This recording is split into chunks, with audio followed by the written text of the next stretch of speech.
What's going on everybody, welcome to today's video of reviewing all the characters in version 4.7. Now if you didn't know yet, phase 1 features Clorinde with Alhaitham, while the phase 2 comes with Furina and Sigewinne. So in this video I'm gonna give my review of all of them to help you decide which one is the best to pull.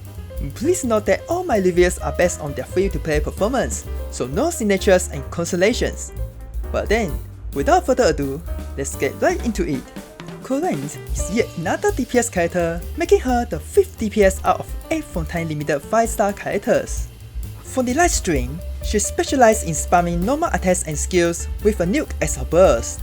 Not to be rude, but it definitely feels like a merge between Sino, Ayato and Wanderer.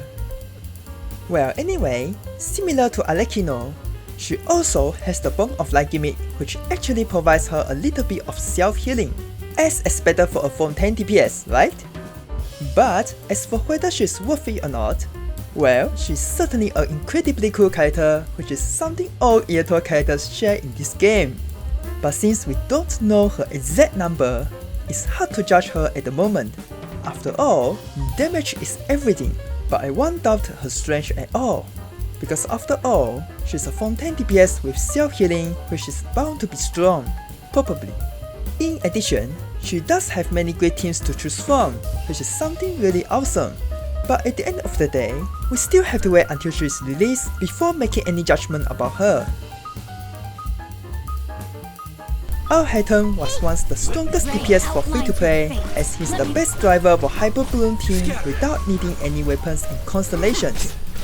But ever since Fontaine came out with these monstrosities, he's slowly being power crept by all these new DPS such as Neuvillette and Alhaitham, and potentially Clorinde in the next pack.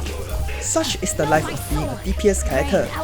Besides, he's still the same Alhaitham as his first release, without receiving any new upgrade to his team. Well, you might argue that Furina is a great support for him, but in truth, it's not really that suitable as Furina doesn't buff Hyper Bloom's damage. Besides, you're sacrificing your survival for the damage, which is very noticeable on fragile characters like Alhaitham. Yeah, just like this. Also, all the new enemies now have the trend of dealing extremely high damage to a point it's able to one-shot most characters. That's why I still prefer Xingqiu over Furina after all this time. So as conclusion, there's no need to pull him unless you really like the character. But if you do decide to pull him, there's no need to get upset with this review, as he's still the 3rd strongest DPS in the game at this moment. As for Furina, I'll be perfectly honest with you. C0 Furina is kinda like a misfit for me.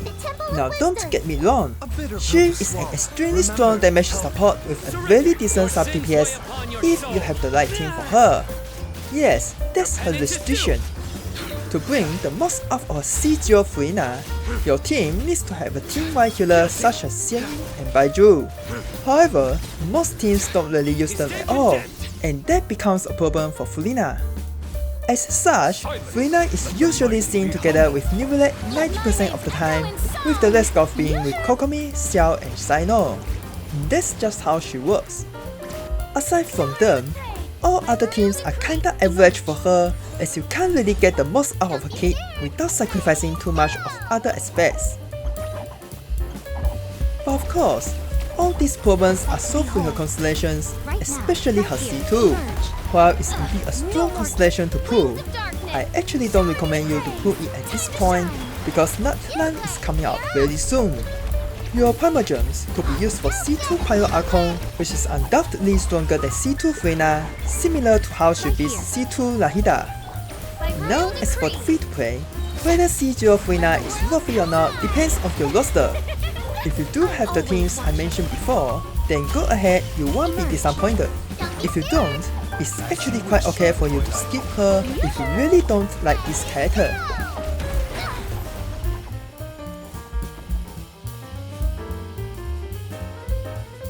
At last, Sigewinne. Well, to be perfectly honest, I'm not entirely sure what's her value and purpose in the current version of the game.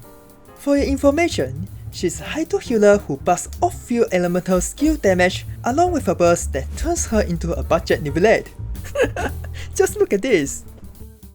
Well, let's be serious. Off-field elemental skill damage basically means all the users of Golden Tube set, which only a handful of characters are under this category. Take a closer look at them, and you'll soon realize none of them really need a Hydro healer, except for Furina, which is a supportive character. So, a dedicated support for a support, it just doesn't sound right at all.